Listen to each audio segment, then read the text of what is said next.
Hello everyone, welcome to another episode of Super Kirby-licious. I'm with Josh again, and today we're reviewing the Longshot CS-6. Quite a beauty. Your mom's quite a beauty. Wonderful.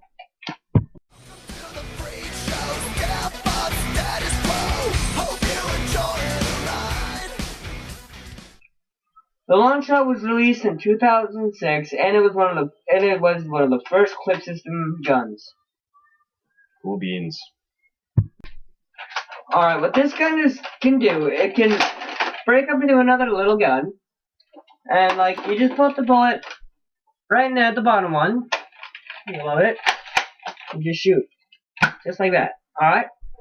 And now, it's very helpful if you run out of ammo. You always have the one dart just sitting there. yeah. And you can and there's this little clip thing right here that you can just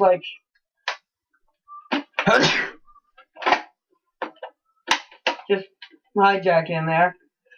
And then you put it in here. And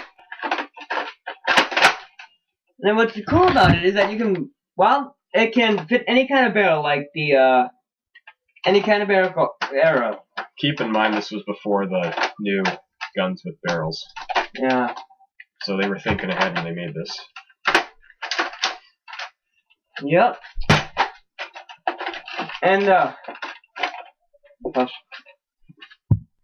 last thing I'm going to explain is that when you shoot this gun, since there's a trigger right here and a trigger right here, if you want to shoot that one extra bullet while you're shooting two others, you can just go like this. You shoot two at a time. There. That worked real well. Isn't it? The front barrel has no tactical rails whatsoever, but there is one up top here. You can put one end strike accessory on it. It comes with a scope, however, when I purchased this, somehow it never came with it, and I couldn't get it, because I purchased it at a thrift shop for $5. True story. Like I said before, barrel extension from any gun that uses a barrel can go on there. Access door right here. For some reason it comes down with it and goes back up. Got a adjustable stock right here.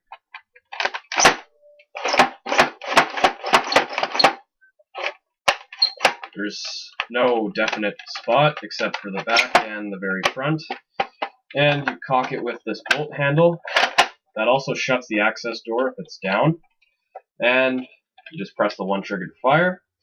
And on the one side, this is your clip door right here, so you can take out a clip and put in another one that you can also store in the stock, as you can see before. And it's also got a bipod. If you're using a Raider drum like I usually do, that doesn't really work.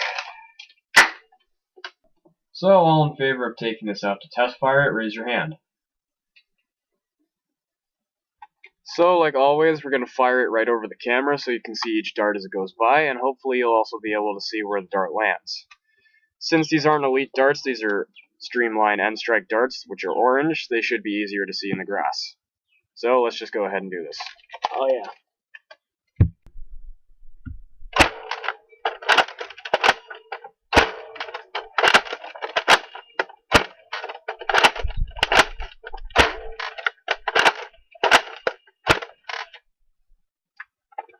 And that's all I got. So that was again about 25 feet. My turn.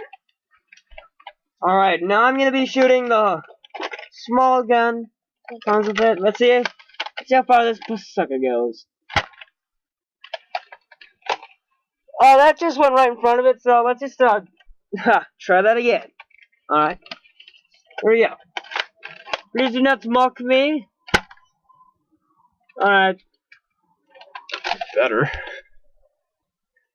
So, as you could see, the first dart from the main blaster kind of fishtailed as it went through the air. That's a common problem I've had with it. I don't know if anyone else has the same problem. But all of them seem to go the same. This is a stock, so it goes 20 or 30 feet. It's got a different plunger system than the other end strike guns. It's got a forward plunger system, the others have reverse. So that gives a little bit more distance. We are using normal end strike streamline darts. They're not elite darts, so because elite darts are heavier, they're going to have an easier time pushing through air restrictions, and since the end strike darts are lighter, they're going to be pushed back a little more by currents. And as you can see, the other part that Josh fired, he had a issue with the first shot. I really don't know what happened there. That was a little unexpected. But It went about the same distance as the main blaster, so that's pretty good. And if we fired them both at the same time, they'd probably still go the same length, even though one's in front of the other. So we fired that pretty well. Yeah. So. And again, we just put it right in front of the camera, so like 2 feet off the ground. Yeah. And we had it on barely an angle, so 20 to 30 feet still pretty good for that. Yeah. One thing that I wanted to mention, other than the first shot, it's very reliable. The first shot for me always seems to fishtail. That's why I usually keep a larger clip than the 6, because I don't want to worry about the fishtailing. That's just one thing I thought I'd add. Later. Some facts that we dug up about the Longshot while we were researching: its typical range is 40 to 55 feet, which is pretty good if you're standing up straight. We were 2 feet off the ground, so. And it's supposedly succeeded by the Centurion that came out about the same time as the Rapid Strike. I don't believe that's true, mostly because there's a lot of differences between them. For one thing, you put the front of the Centurion on, you can't take it off, and it doesn't fire as well, I don't feel. It's really odd, so I don't think that should be labeled as a fact. This is often misconceived as being discontinued because there seems to be no shortage of them outside of North America. You can find a lot in Australia, Singapore, and Europe. Amazon has them starting at a pretty high price if you want to get one in mint condition, $225. That's a lot.